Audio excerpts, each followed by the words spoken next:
All right, welcome back to another show. We're very excited to have our AI in context. We have our introduction superstition by Stevie Wonder, and we love to use that because we talk about this is AI context, the bald truth, because Ryan and I are both follically challenged, and that's why all truth. But really, we try to get to the nitty gritty, the truth behind AI. Very excited about our guest today, Barry Traylor, luminary in the world of sales performance and sales studies, and with CSO Insights previously, now with Sales Mastery and the Sales Performance Scorecard. This is his 20th anniversary, so to speak, with this study that we'll talk a little bit more. I'm stealing his thunder here a little bit, but excited to be here and talk about this and how AI is really, the show is about putting AI into context, right? All the buzz, all the noise around this magical, wonderful thing that's called AI, whatever that is. We're trying to put it in a little bit of context. So my co-host is Ryan. Why don't you introduce yourself? All right, gang, this is like a sales team's nightmare. You're letting a marketing guy crash the sales experts meeting here. So I feel like the third wheel. But Ryan Bearden, always happy to be here, my friend Steve, with you and doing another show. And like Steve, like Barry, part of the Simple Academy community of, I feel very confident in saying, AI gurus, fractional leaders, fractional executives, former executives turned AI gurus, and always pleased to be here with you and very excited to have Mr. Barry Traylor with us. So Barry, Steve did a good job of it, but any other great nuggets he might have missed out on? Introduce yourself. The nugget I would add, we used to do these Sales Eagle summits, and we'd have 8 or 10 VPs of sales, CSOs, chief sales officers sharing, and they would introduce themselves. And one guy, to follow up your own intro, one guy was a VP of sales and marketing, and his line was, "I only hate myself every other day." And no, I don't have anything. If people want to look up our profile on LinkedIn or online, that's great. But with introductions, less is definitely more. So let's just leave it at that. Excited.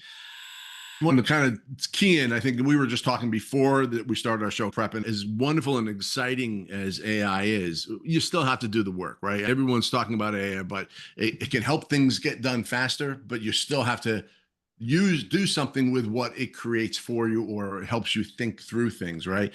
I'm touching on the sales performance study that you had talked about, the scorecard study, excuse me. You had found a really interesting piece between AI as you were studying that and CRM. I just wanted to pull on that string a little bit, Barry, if you could. Sure. Well, there are a couple of things you said that I think are also worth saying here at the beginning.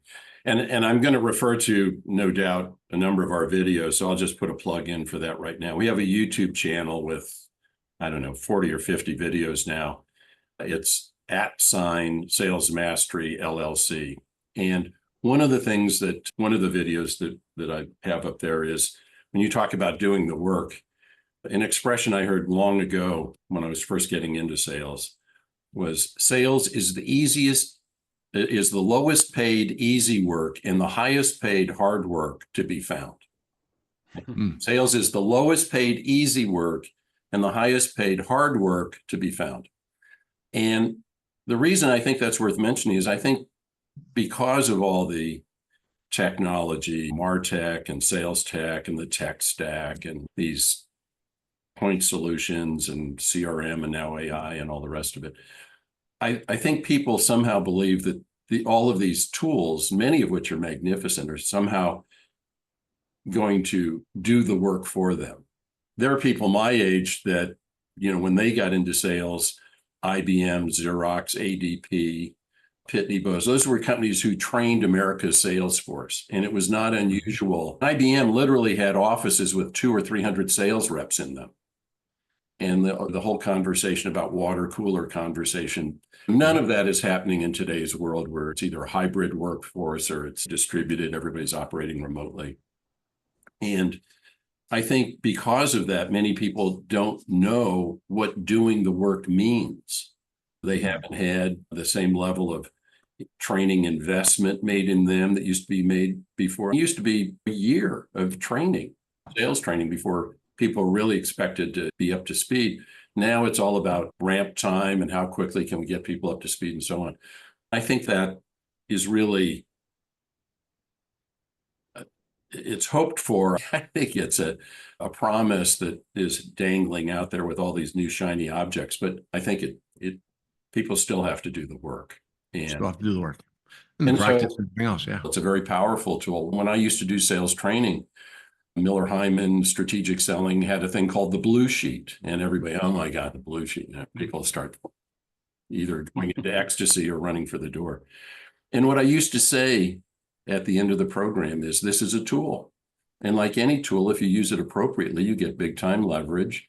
And if you use it inappropriately, you get hurt. You can injure yourself. And I think it's that way with CRM and now with AI. If people are not trained and not developing skill, then I think they're going to go down a lot of rabbit holes. I think they're going to waste a lot of time. One of the lessons, I'll come back to the CRM here in a second, but one of the lessons from CRM, one of the maxims back then was get your process straight, then automate. Because if you're doing something wrong and you automate it, you can alienate thousands of people with the push of a button.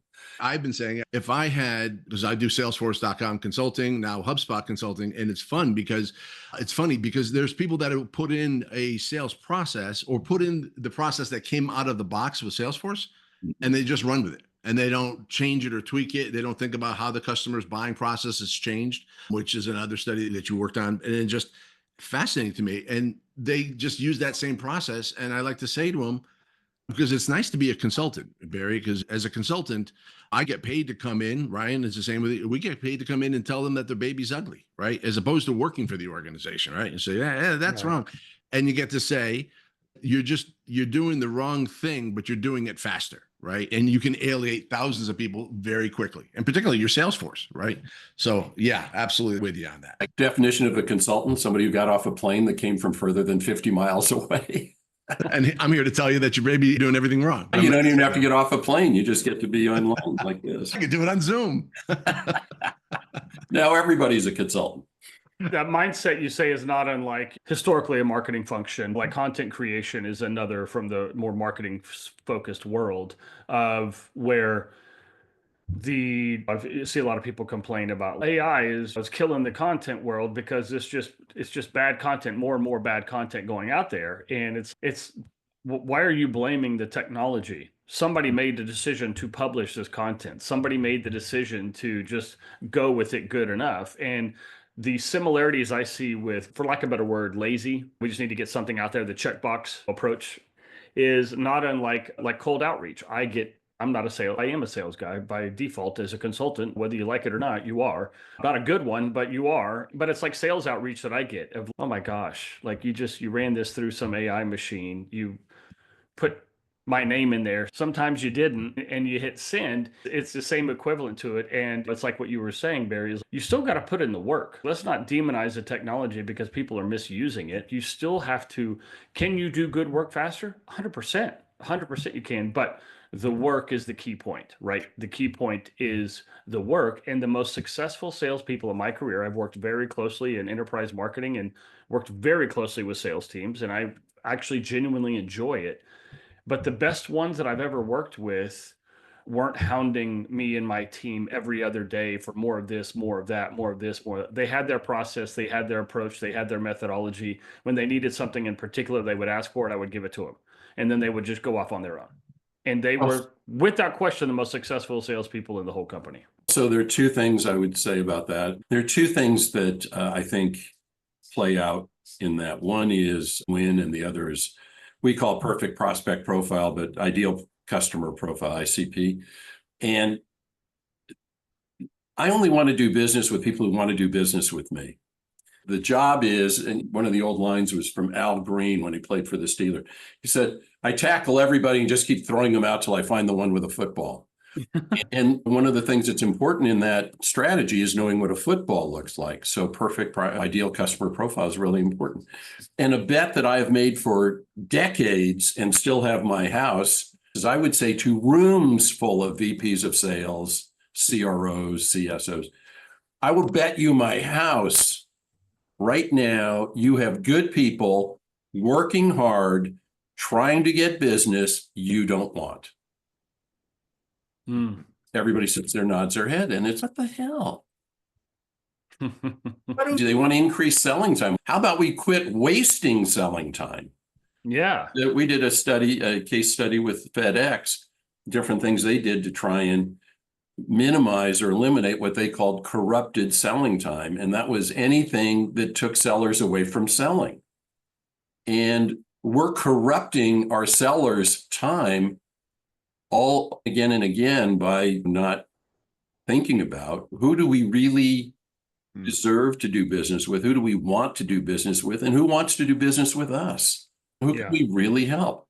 And this idea of SDRs and BDRs making hundreds of calls and sending out hundreds of emails. I think Jeb Blount said there are now like 1 billion emails a day going out. Hey, so let me ask you this, Barry, to that end, and having worked with countless businesses and sales leaders, we're very much in the infancy stages of the AI piece of this, right? What are some of the goodness that you're seeing? And maybe the semi-horror story you just told, here we are a few days ahead of Halloween. Are you seeing some positive impacts of companies that are adopting AI now that are taking that scenario you just said and at least starting to flip it? I think the thing that is really worth saying is AI can really help with minimizing the grind of reducing the grunt work. The more things change, the more they stay the same. 2 questions economic buyers, and a lot of people don't know what an economic buyer is anymore, whoever gives final approval. The 2 questions that economic buyers always have in a first meeting is, number 1, what do you know about me and my business? And what do you know about your competitors? Those are the number 1 and number 2, and they're still number 1. How do you stack up against them? And AI, what used to take, depending on how deep a dive you did, could take anywhere from several minutes to several days. Now AI can research accounts, tell you what's new with them, what business they're in, who their competitors are, how they stack up, who they sell to. And it comes back to you in 15 seconds. Yeah. One of the tips in selling was to buy a share of stock in all the companies you're interested in, because then you would get mailed the annual report. Funny. And then if you couldn't afford that, go to the library. And many companies, you could look at their annual report in the library because they would send them to the library. Now you don't even have to go online to look. You don't have to download, even though they're available. You can just ask AI to review the annual report. Give me 3 bullets from that. So I think that kind of stuff is just massive goodness. Yeah. And one of I mentioned, we introduced the sales relationship process matrix back in 2007. 5 levels of relationship, 4 levels of process implementation, and started gathering data on that. Did that for 15 plus years. And then in 2022, we introduced the sales performance scorecard, and that came out in HBR, the November-December issue that year. We relabeled 3 of the 5 levels of relationship. There's still 5 levels. And then we added a 5th level of process implementation to reflect AI and machine learning and so on. And the notion that AI can help you move over in levels of process implementation and up in levels of relationship is really good news. And I think if people understand how to use it, where to use it, you'll get big leverage. We talked about Accenture and a tool they have, VIP is the name of the tool. Mm-hmm. And what they used to do is they had what were called value architects. And these were really expensive, really talented people, really grounded in business and business acumen. And when a company would have their earnings call, these people would download the transcript from that. They would sit in on the call, but then they would download the transcript. And then they would put together reports for Accenture account managers and sellers that said, here's what we heard, here are their top concerns, here's who they compete, here's how they stack up against their competitors in their industry, and so on. And that would take a couple of these value architects a week or so to put that together. So they weren't doing this for everybody, but they were doing it for their major accounts, strategic accounts, global accounts, that kind of thing. Then they came out with AI saying, what are these people doing? How do they do it? And they are now able to have AI listen in on the call, download the transcript, And that report is available like 30 minutes after the call. And they're architecting value that they can actually then use into their key account marketing plan or talking to the executive. And the other piece is, and this is where the value architects came in, and this is where VIP comes in, is after they do all that analysis, it's then, and here are the services Accenture has that addresses these that you should be speaking to. Yeah. Where is yes. where and is there it is. And now when they came out with that, when we wrote the study, the case study, again, this was November, December of 2022. So not even 2 years ago, when we started that, a couple of years prior to that, I think they had like 50 accounts that they were trying that out on. And when we put out the article, I think maybe there were, I'm going to say 7,000. And when the last Luminary call I was on, our stint as Luminaries, we had a 3-year run and our stint was up in March of this year. But the last Luminary call I sat in on, I think they had 35,000 Accenture people using VIP. Wow. 35,000 people getting the report 30 minutes after. Now it's probably 15 minutes after the earnings call. Right. That's the kind of stuff that's happening out there. And people are saying, sure, Accenture, and they've got plenty of dough. But what we're seeing with the simple AI consultants is you can do unbelievable, amazing things in your day-to-day work using these LLM models, Yes. whether it's ChatGPT or Copilot or Claude. Whatever.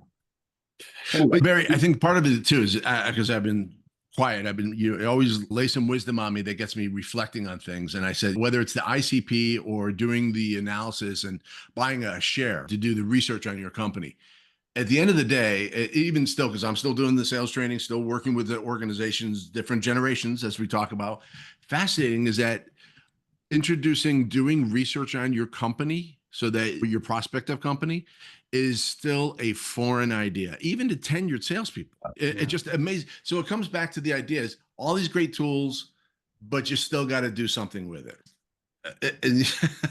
It can make that VIP or being a value architect great, but what is that? How you got to do something with the data, right? And I think that's really just okay. So what hasn't changed? What hasn't changed? And Matt came out with Jolt selling. Yeah. And now that's the latest one after they came out with Challenger way back when. And people would rather miss out than mess up. And that was their big finding. And okay, let me put it in ancient terms. People act for 2 reasons: hope of gain, avoidance of pain. Been around forever. Nothing's changed. Messing up is painful. Missing out, you didn't get the gain that you might have hoped for. It's the same.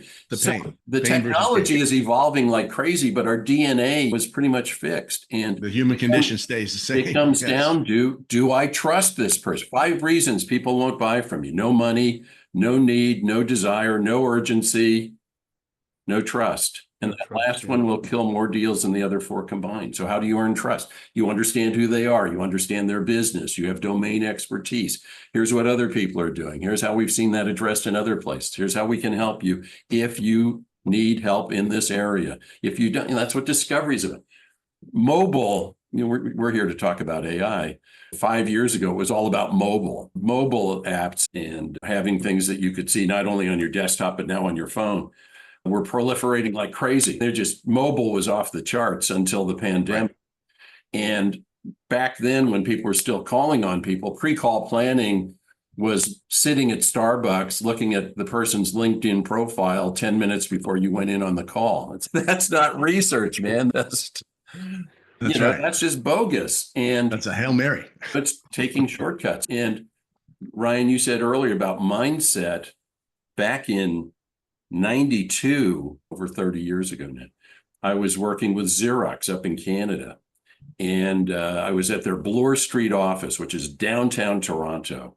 And a sales rep in Toronto, his or her whole territory might be 1 city block, because they had all these high-rise office buildings. Anyway, so I'm going to go out on a joint call with a seller right after lunch.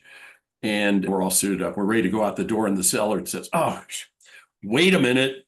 And it's like your background there, Steve. He goes over, and this is back in the day when we had dumb terminals, everything was somewhere else in the black. And he's over typing on the thing and he's looking at the terminal.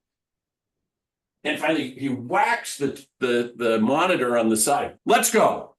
And it's okay. So we go out, we get on the elevator, and we're now racing to this call. And I said, what was that about?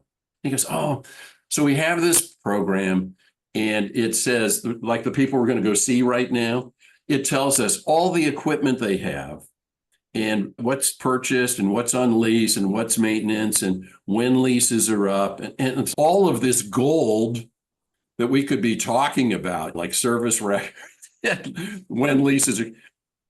But you have to have the mindset to care enough to turn on the thing more than 30 seconds before you run out the door. And it really, and I'll get to the data here in a second because I know this is good. Horse stories are great. Come on. It's being present. It's being present, showing up for the party, doing your homework before you come to class. Quit trying to skate through this. What's the advice mom gave us when we were going to birthday parties? Show up, be on time, have your present ready. Be present. Show up, for crying out loud. And the guys over at Octus IQ, they have a great thing. You should want every one of your sales calls to be so valuable that the buyer would pay you for the time they spent with you. That's the bar. That is a high bar, but that makes a high bar. That's great. I love it. And I think also it was too the highest paid hard work, the highest paid high bar. How about that? And you think about that, the highest paid hard work versus, hey, let me just show up and throw up, which is still a term that we hear and see and experience. Ryan, you even talked about, hey, I see these people that are just showing up and they sometimes put my name into the email that they're trying to prospect me on. And it's, oh, enter name here. Hello, I'd like to sell you. Yeah. Every now and then I get one that says, hi, first name in brackets. Yeah. Hey, listen, that's 25% of the outreaches I get. And I'm not exaggerating that. 25. Now I get a lot, but it's 25%. Okay, Easily. so let me trot out some data here just because. Oh, you can just share your screen because I think if you're going to share the one, I think it was about the enthusiasm around CRM and AI, or is that different data you're going to share? We asked folks what impact they thought AI would have on sales in 3 years. And you can see half of the companies felt that are you seeing this? Yes, we are. Mm-hmm. Yep. Perfect. Half the companies without AI would be at a significant competitive disadvantage. Excuse me. Half of them felt that way. And it'll be an important or key addition to CRM, 26% of companies. It'll be nice to have to go along with CRM, 12%. And 12% said we'll be able to get along without it or don't really know. So it's okay, that's interesting. But then we went to the next one and we said, okay, here's how that breaks down. Here are the same things: unsure, able to get along without it, nice to have, important, and organizations without AI will be at a significant competitive disadvantage. The people who had no interest in AI at all, those are the light gray bars here. So 30% of them thought it wouldn't make any difference. Those who are evaluating AI, currently 39% of those, but those that had already implemented AI for at least a year, 85% of them said, if you don't have this, you're going to be left behind, man. And wow. When you ask about, teed this up with a question, how does this compare with CRM? We did this study with CRM when that was happening. We've been doing this for 20 plus years. And there was never this kind of feeling about CRM. Companies with CRM after a year were saying, if you could get rid of it, I'm all in. They felt they were at a significant disadvantage having to use it. So I think that's worth noting. That is because I think it's that people are actually getting context. And I think it goes back to the theme of the show is AI in context. That's a key point, is that people still don't understand it, but even those that are trying to figure it out and using maybe just a portion of the power of it are saying, yeah, this is going to be a game changer. You're going to be left behind if you don't use it. Whereas the people that are just staying heads stuck in the ground or saying, hey, I'm worried about data security, which is legitimate. However, it's not as big of a deal as they're putting out there. It's just they're they're listening to the media saying, hey, it's be careful. And I'm like, all right.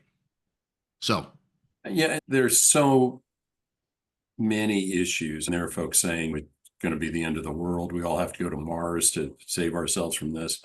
And there are folks that are entrenched in the old way of doing things, and it's still a handshake and a smile. There is real power in these programs at Simple Academy, where we just use the tools to do everyday stuff faster, better, easier, and unload the grunt work. I think research is a classic, and I think it's huge. I think it is.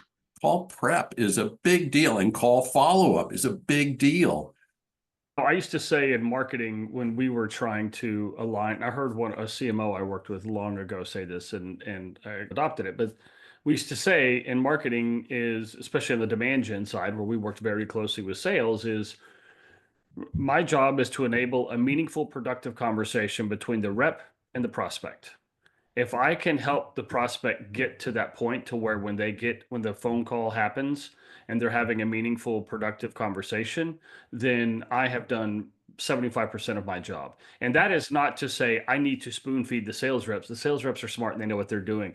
My job is to ensure that all of the interactions, engagements they've had with our marketing, with our brand, with our website, whatever it may be, is of value. It's of value. And kind of back to the point where you made, Barry, is like that bar is have a conversation so valuable, so meaningful that they want to pay you for it. You know, I felt like in that scenario, I have a very clear responsibility in that. I, as a marketing person who is trying to build awareness for what You it is. better say create demand. Yeah, but it's I didn't want to pick on a extremely pervasive phrase out there right now in the ether. But yeah, I think you're exactly right. The things it can enable and the things that it can help do. And I think when I asked you earlier, like, where are we seeing the positives? I think those two examples you gave are really great. Although there are a lot of sales reps that are just trying to generate a whole bunch of emails, cold outreach emails. Okay. It's like in my world, when I talk to marketing past colleagues and stuff, it's like, I take the presentation that we gave a webinar for and I plug it in and I have it just spit out a blog just like that for me. And I'm like, that's great. Like, you're making progress, but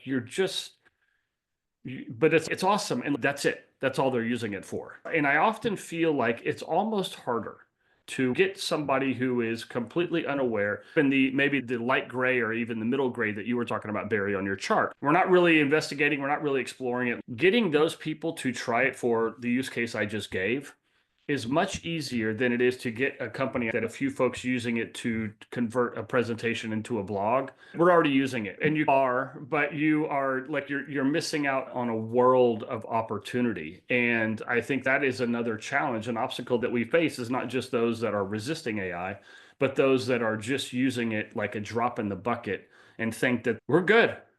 Yeah. It's like, you're bringing value, but you're missing out on so much more you don't even know. Yeah.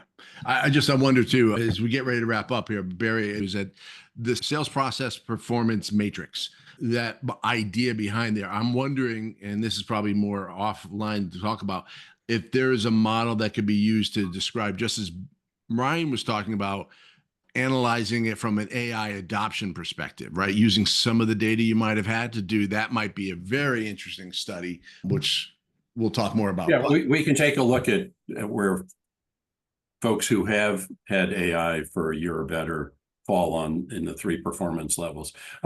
Since we're going to wrap this up, which I think is, again, there's another video on our channel talking about the hardest to the easiest sale. And the thing that you were just describing, Ryan, about marketing's role in teeing up the conversation and speaking to specific issues. And then we turn that over to BDRs and SDRs. It's probably their first job out of college, almost certainly their first job in sales. And their whole mission is to get a meeting. Yeah. It's not to have a valuable conversation because they can't hold up their end of the bar. They haven't been around. Right. They have no laps. And Right. I think it's crazy. I think it's nuts. Literally. And I think it's uncaring. I think it's unthinking. So I'll just invite people to take a look at that video. The easiest sale, the second easiest is an existing product to an existing customer with an existing rep in a new territory. So we moved Steve from Atlanta to Boston, but he's still calling on the same kinds of companies, in some cases, the same companies, just different people doing the same stuff. Third easiest, new product, existing customer, existing rep, existing territory. You're down to sixth place before you have two news. Sixth place, new. Welcome to the land of BDRs and SDRs. The people with the least experience, the least tenure, the least network, the least resource, the least staying power. Yeah, let's throw them at this problem. Are you out of your mind? I worked for a thank people- cybersecurity company, and we sold managed security services as well as products. And I felt so bad for these BDRs because they're exactly as you described. And it's not because you're a bad person or because you're no good at this. You get one question in from the prospect and it's done. No fault of their own. I think it's insane. And how did we get here? HubSpot with their inbound marketing, and everybody jumped on that. And I just think the whole, if anybody ever looked at what they were doing, I think they would stop doing it. We're just grinding these young newcomers up like sawdust. Yeah. I think it goes back to something from Stoic philosophy, that being well adjusted to a sick society is no indication of health. And I think about it in the context of what we do in sales profession and in change management or technology. We're still doing the same things. And I think what we see with AI is that it has the potential to change the whole process. It's not only get out of the box, but the box is almost eliminated. There is no box. So you have to rethink everything.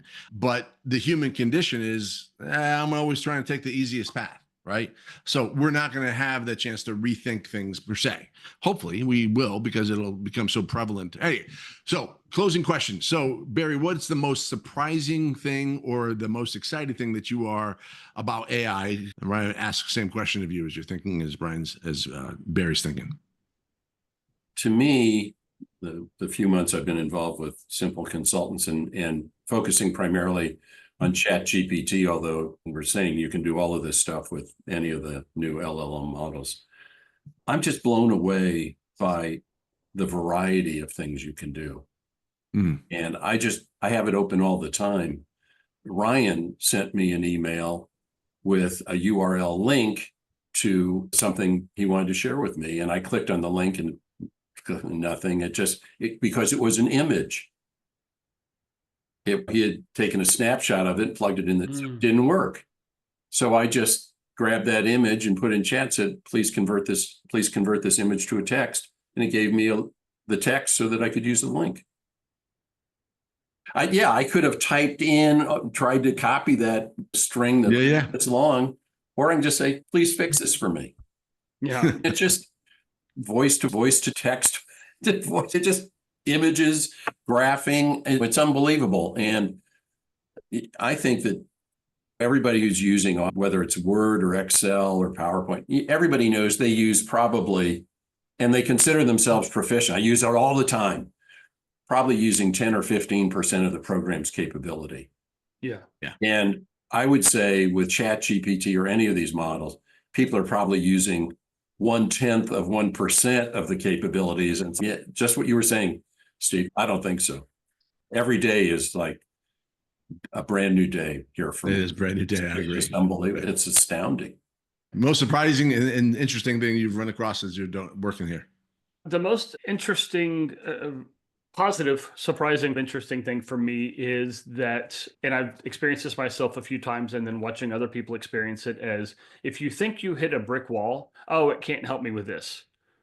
I promise it can. Keep going. And ultimately you will get to the solution you want. And I'll give you an example is I am working on an old friend of mine who, prospective client, I'm helping him. He's starting a new business. He's an attorney in the energy space, looking for information on oil and gas wells and land leases and all that stuff, public information in Texas.